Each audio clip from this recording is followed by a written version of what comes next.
안녕하세요. 서강대학교 사회과학연구소의 정일영입니다. 오늘은 여러분과 함께 김정은 시대의 평양을 읽다라는 주제로 함께 이야기를 나눠보도록 하겠습니다. 오늘 이 시간에는요, 평양은 어떤 곳인지 알아보고, 그리고 사진으로 보는 상징 공간 평양에 대해서 함께 평양의 사진을 보면서 이야기를 나눠보겠습니다. 마지막으로 김정은 시대의 평양은 어떻게 변화하고 있는지에 대해서도 함께 보도록 하겠습니다. 이 강의의 목표는 북한의 수도 평양은 어떤 곳인지 이해한다. 두 번째로 상징 공간으로서 평양은 어떻게 구성되어 있는지 이해해 보도록 하겠습니다. 마지막으로 김정은 시대의 도시 평양의 변화에 대해서 함께 알아보도록 하겠습니다. 여러분들 평양에 대해서 잘 알고 계신가요? 한반도 북반부에서 오랫동안 수도였고 고도였던 도시입니다. 4,000년의 역사를 지닌 고도로 단군 왕검이 도읍한 이래 고조선으로부터 고구려에 이르기까지 한반도 북반부에서 수립된 국가의 수도였습니다. 한반도 구석기 시대의 상원군 흐구리, 검은무루 유적 등 역사적 유적이 많이 있는 곳입니다. 그리고 북한 조선민주주의 인민공화국의 수도이죠. 북한의 수도이자 사회주의 혁명의 심장으로 불릴 만큼 성역화된 공간입니다. 또한 북한의 정치와 경제, 사회 문화의 중심지로서 유일한 북한의 대도시라 할 수 있겠습니다. 평양의 주요 현황에 대해서 한번 알아보도록 하겠습니다. 총 면적은 1849km 제곱인데 서울의 3배 정도 된다고 생각하시면 되겠습니다. 인구는 약 325만 명이고요. 행정구역으로서 직할시로 되어 있고 19개 구역, 2개 군, 1개 동으로 구성되어 있습니다. 여기 2개 군이라고 되어 있는데 북한의 도시는 농촌 지역과 함께 행정구역으로 묶여 있어서 도시민들의 식량을 공급하는 지역으로 활용하고 있습니다. 그리고 한국전쟁 이후 사회주의적 계획도시, 주체형의 사회주의적 계획도시로 꾸며졌는데요. 특히 평양은 국제도시로 건설되었습니다. 마지막으로 북한은 김일성 3대 지배체제를 지지하는 핵심 계층이 거주하는 곳이 바로 평양입니다. 평양 시민들은 평양 시민증을 발급받을 정도로 특별히 다른 도시와 다른 성격을 부여받고 있습니다. 보시는 것은 평양의 행정구역인데요. 가운데 색깔이 칠해진 곳이 평양의 중심 지역이라고 할 수가 있겠습니다.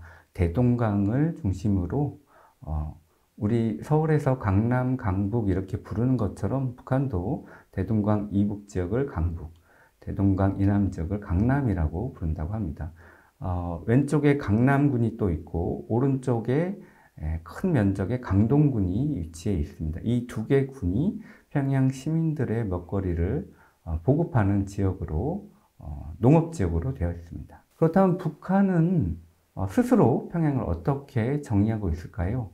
2017년에 출간된 조선말 대사전을 보면 평양은 조선민주주의 인민공화국의 수도이며 단군조선 천년강국인 고구려의 수도였으며 유구한 역사를 자랑한다 이렇게 설명하고 있습니다.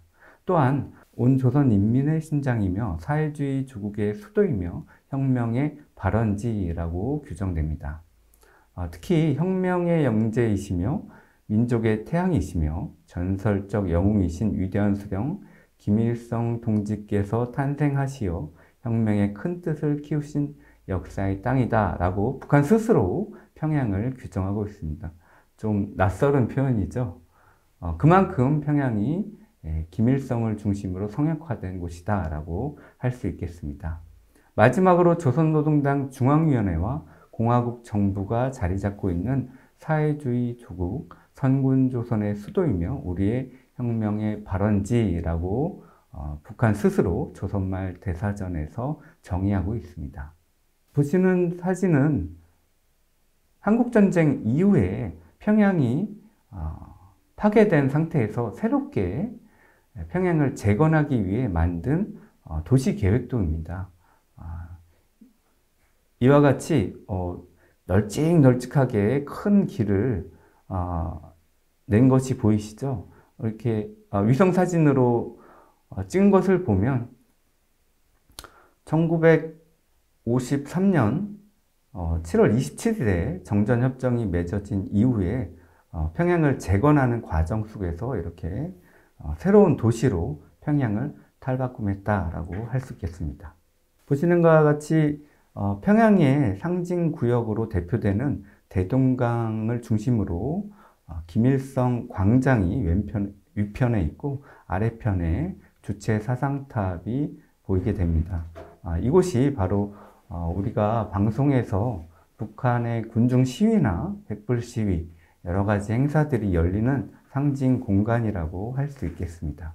보시는 사진이 바로 인민대학습당, 김일성 광장을 바라보면서 주체 사상탑이 보이는 사진입니다.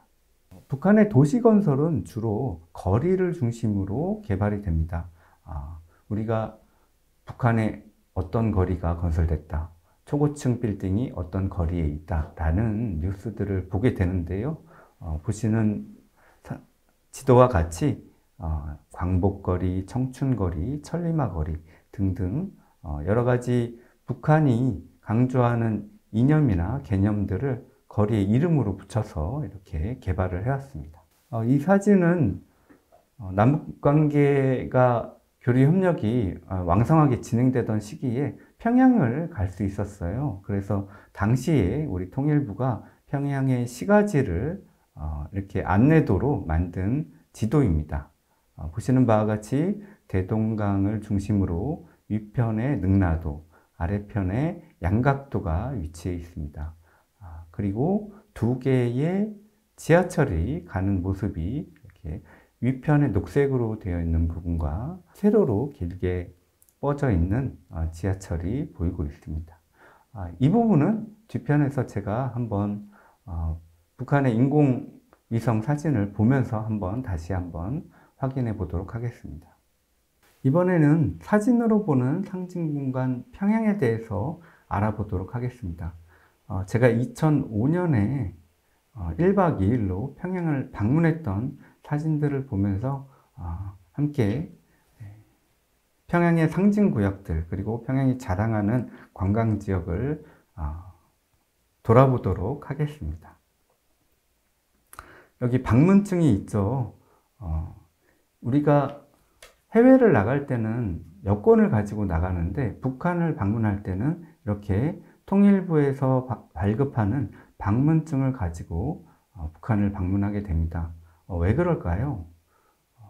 남과 북은 서로가 국가 대 국가 간의 관계가 아니라 통일을 지향하면서 형성된 특수한 관계다라고 1991년 남북 기본 합의서에서 합의한 바 있습니다. 그렇기 때문에 북한은 우리에게 국가가 아니라 좀 특수한 지역이다라는 것이고, 우리가 보통 외교부에서 여권을 발급받아서 해외를 나가지만 북한을 방문할 때는 이렇게 통일부에서 방문 증명서라는 것을 발급받게 됩니다. 북한을 방문하는 과정은 유사합니다. 남북 출입사무소를 통해서 가거나 혹은 이렇게 남관계가 좋을 때는 우리 항공기를 타고 평양에 직접 비행기를 타고 가기도 합니다. 이렇게 아래에 보이는 것처럼 우리가 외국에 나갈 때처럼 스탬프를 이렇게 찍어서 출입하는 과정을 거치게 됩니다. 2005년에 평양을 방문할 때는 직항로를 평양이 이용할 수 있도록 해줬습니다. 그래서 인천공항에서 우리 국적기를 타고 평양을 방문했는데요. 당시에 인천공항의 전광판에 평양이라는 글자가 이렇게 떠 있는 것을 보고 이제는 남관계가 계속 좋아지면 평양뿐만 아니라 다른 지역도 갈 수 있겠구나 라는 생각을 해보았습니다.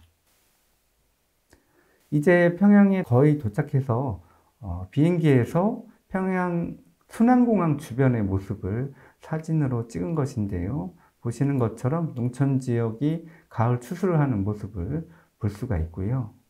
이 사진을 보면 윗부분에 이렇게 떼기밭이라고 하는 산비탈을 개간해서 밭작물을 심는 모습을 볼 수가 있습니다. 북한에서는 늘상 식량이 부족하기 때문에 이렇게 밭을 개간해서 작물을 심는 모습을 심심치 않게 볼 수가 있습니다. 여기가 바로 2005년 당시의 순안공항입니다. 지금은 평양국제공항으로 이름을 바꾸고 건물을 리모델링한 상황입니다. 이제 평양 순안공항에 내려서 버스를 타고 평양 시내로 이동하면서 버스 안에서 지나가는 평양 시민들을 찍은 사진인데요. 버스 정류장에 있는 평양 시민들이 손을 흔들어주는 모습을 볼 수가 있었습니다. 이렇게 달구지를 몰고 가는 아저씨의 모습도 보이고요. 아버지를 따라서 일을 같이 가는 어린 여자아이의 모습도 볼 수가 있었습니다. 그리고 1990년대 중반 이후에 북한의 시장이 확대되면서 북한 당국도 시장을 공식적으로 인정하는 모습을 보였습니다. 이렇게 고찜을 싸고 이동하는 북한 주민들의 모습, 아마도 시장을 다녀오시는 것 같은 모습이겠죠. 이 가운데 보이는 건물이 양각도 호텔입니다. 양각도에 위치한 외국인 전용 호텔이라고 할 수가 있겠습니다. 양각도 호텔 안에 로비 모습을 잠깐 보여드리는데요. 그리고 양각도 호텔 제 방에서 대동강변의 모습을 찍은 사진입니다. 멀리 주체 사상탑이 보이고 그 앞편은 인민광장, 김일성 광장이겠죠. 다음으로 공연을 보러 갔는데요. 학생 소년 궁전에 어린아이들이 특기를 가진 어린아이들이 양성되는 학원입니다. 이곳에서 어린아이들의 공연을 관람을 했습니다. 이 전통악기를 가지고 공연을 하는 아이들인데요. 북한은 보통 전통악기에 이 양악기의 부품들을 이렇게 조합해서 개조하는 모습들도 볼 수가 있었습니다. 북춤을 추는 어린 아이들의 모습도 볼 수 있고요. 이 사진을 보면 씨름을 주제로 스토리를 짜서 공연을 하는 남자아이들도 볼 수가 있었습니다. 가운데 장구를 치는 아이가 있고요. 그리고 왼쪽에는 피아노, 오른쪽에는 또 합주단이 이렇게 양악과 전통악기가 같이 공연하는 모습도 볼 수가 있었습니다. 마지막으로 공연했던 아이들, 소년궁전에 특기를 가진 아이들이 모두 나와서 남쪽의 손님들에게 인사하는 모습입니다. 당시의 공연에는 정치적인 성격은 배제하고 남북의 민족성을, 공통성을 강조하는 공연으로 진행이 됐었습니다. 북한에서 종종 볼 수 있는 대집단 체조라고 하죠. 5만에서 10만까지 동원되는 아주 많은 공연자들이 나오는 대집단 체조 아리랑을 보기 위해서 여기 사진에 보이는 5일 경기장으로 이동했습니다. 5일 경기장 중앙에 이렇게 배경대가 있는데 이곳은 카드 세션을 하는 공간입니다. 이렇게 가운데에 카드 세션을 지휘하는 분이 한 분 계시고 그것을 보고 보통 중학교 학생들이 동원돼서 카드 세션을 하게 됩니다. 점점 크게 한번 확대해 보면 이렇게 아이들의 모습이 보이죠. 큰 스케치북 같은 것을 하나씩 가지고 이렇게 넘겨가면서 카드 세션을 그림을 완성해가는 모습을 볼 수가 있었습니다.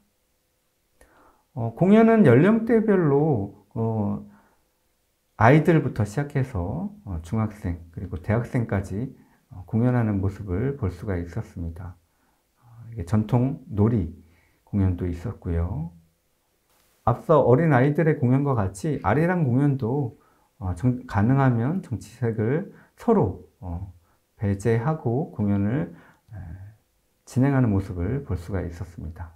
다음으로 김일성을 우상화하는 공간들을 한번 보실 텐데요. 이곳이 바로 대동강변에 있는 만경대 언덕의 김일성의 생가입니다.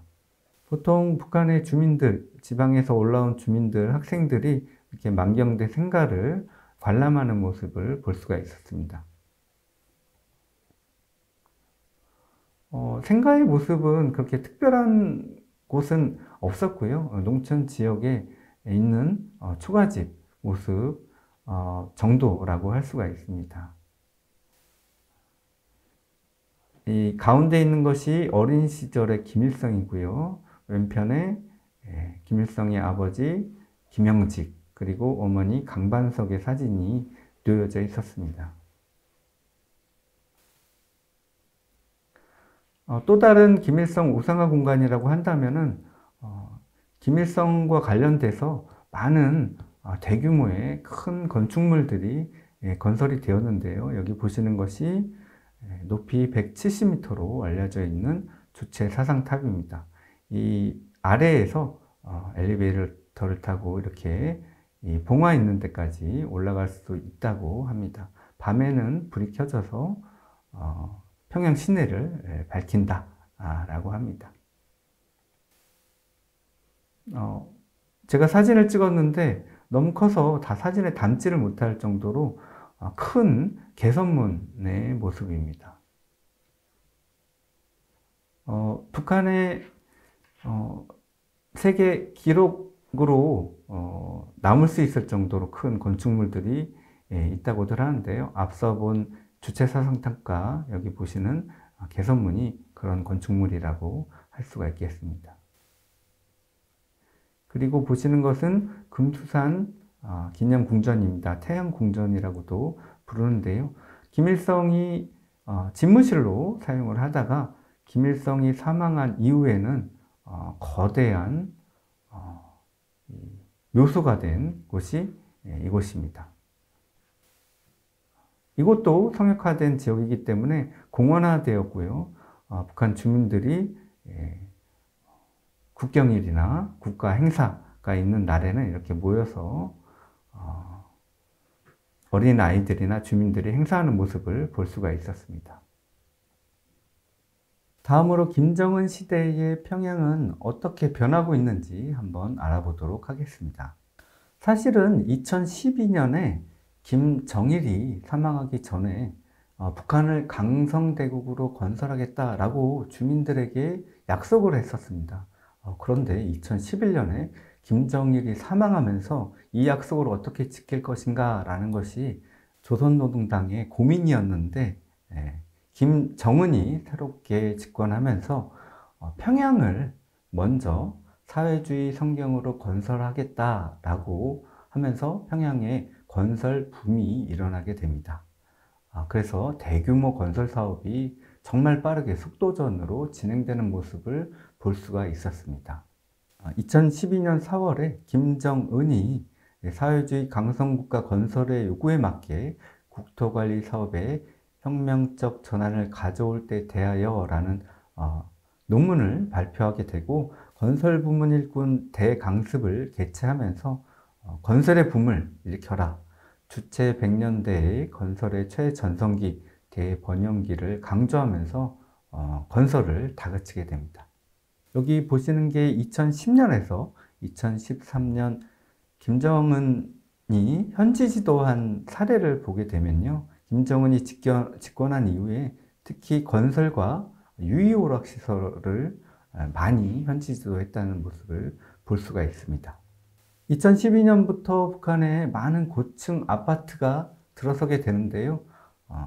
거리를 중심으로 이렇게 건설이 됩니다. 2012년에 창전거리부터 시작해서 우리에게 많이 알려진 미래과학자 거리, 그리고 2017년에 여명거리, 2022년에 송화거리까지 고층 아파트를 중심으로 거리가 이렇게 건설되면서 아파트 건설 붐이 일어나게 됩니다. 보시는 바와 같이 평양은 건설 중이라고 할 정도로 끊임없이 건설이 진행되고 있는데요. 보시는 사진은 미래과학자 거리의 모습입니다. 지나가면서 찍은 사진인데요. 그리고 유의오락시설을 많이 지었습니다. 왜 유의오락시설을 이렇게 많이 지었지 하실 텐데요. 김정은 시대에 평양에 먼저 온 사회주의 성경을 건설하고 우리는 정말 행복해, 너무 즐거워 라는 모습을 보여주기 위해서 이렇게 많은 유의오락시설을 건설했습니다. 2012년부터 2013년, 14년, 16년까지 기존에 있던 유의오락시설은 개건하고 새롭게 또 많은 시설들을 이렇게 건설했습니다. 보시는 사진은 자연박물관의 모습이고요. 새롭게 건설을 한 모습입니다. 그리고 평양동물원의 모습도 볼 수가 있고요. 그리고 문수물놀이장을 건설해서 평양시민 혹은 지방에서 평양을 방문한 주민들이 이렇게 물놀이를 할 수 있도록 만들었는데 실은 상당 기간 동안 이렇게 평양을 방문한 지방의 주민들, 학생들이 유의오락시설을 즐기는 모습을 노동신문에서 많이 볼 수가 있었습니다. 아까 말씀드린 것처럼 평양에는 사회주의 성경이 먼저 왔어. 이제 얼마 안 남았어. 강성대국을 건설할 수 있어. 라는 기대를 보여주기 위해서 이렇게 많은 유의오락시설을 건설한 것으로 파악됩니다. 다음으로는 평양에 어떤 곳이 있는지 직접 구글 어스를 통해서 한번 같이 찾아가 보도록 하겠습니다.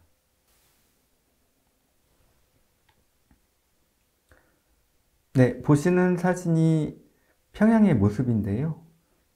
이렇게 대동강을 중심으로 위편에 있는 섬이 능라도고요. 아래편에 있는 섬이 양각도입니다.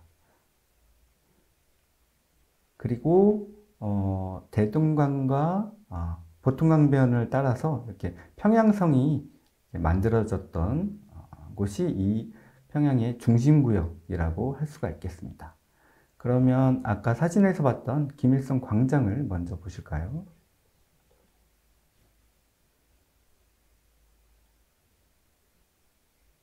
네, 이곳이 김일성 광장입니다.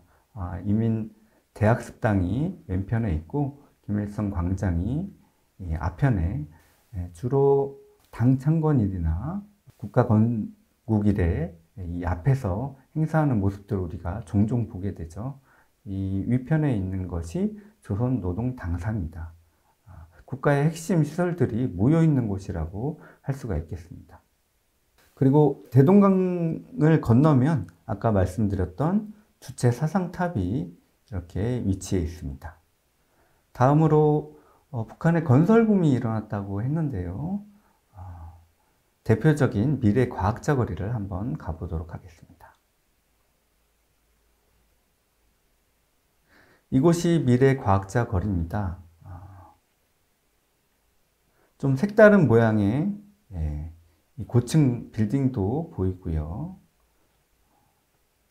이렇게 고층 아파트를 중심으로 미래과학자 거리가 건설된 모습을 볼 수가 있습니다. 북한도 이렇게 강변에 건설된 아파트들이 가격이 비싸다고 합니다. 공식적으로는 북한의 주거는 국가가 배정을 해주는 것이죠. 하지만 이 아파트 입주, 이용권을 이용해서 아파트 거래도 심심치 않게 일어난다고 합니다. 그래서 이렇게 전망이 좋은 아파트들은 높은 가격에 거래가 된다고 합니다. 다음으로 5.1 경기장을 한번 가보도록 하겠습니다. 제가 아리랑 공연을 2005년에 봤던 곳이죠. 능라도에 위치한 5.1 경기장이고요. 그리고 이 능라도에 대규모의 유원지를 건설을 했습니다. 그래서 능라인민 유원지인데요. 이곳에 물놀이시설도 이렇게 만들어 놓았고요. 유이오락시설도 이곳에 있고요. 이게 체육시설들도 이곳에 능라도를 중심으로 만들어 놓은 것을 볼 수가 있겠습니다. 아까 김일성이 태어난 성역화된 만경대 생가가 있다고 했죠. 만경대 생가로 한번 가보도록 하겠습니다.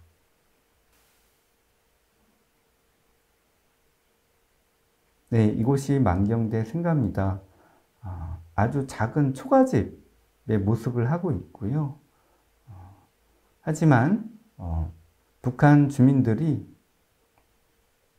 1년에 한 번 답사를 하는 곳으로 잘 알려져 있습니다. 대학생분들도 계실 텐데 김일성 종합대학을 한번 가볼까요? 능라도 위편에 가보면 이렇게 김일성 종합대학이 있습니다. 김일성 종합대학의 본관이고요. 이 주변에 여러 건물들이 함께 위치한 것을 볼 수가 있습니다. 그리고 평양 하면은 생각나는 건물이 하나 있죠. 약간 삐죽하게 생긴 류경 호텔인데요.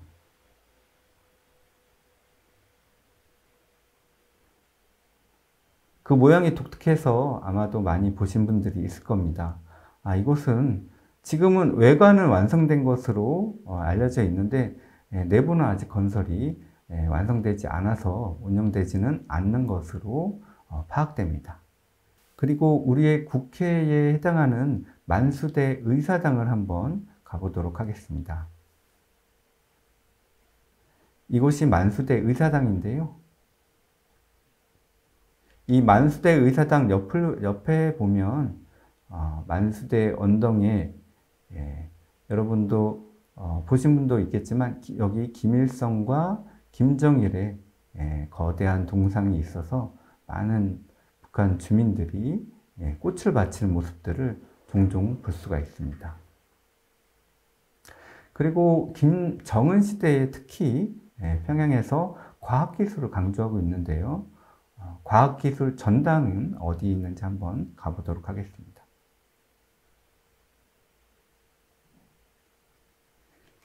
이것이 과학기술 전당입니다.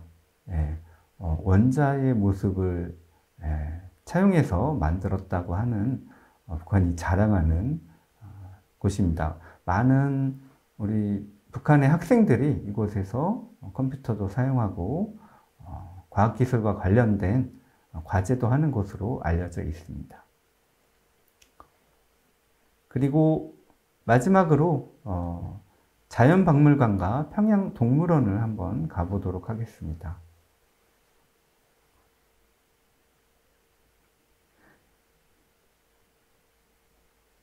이곳이 자연박물관이고요.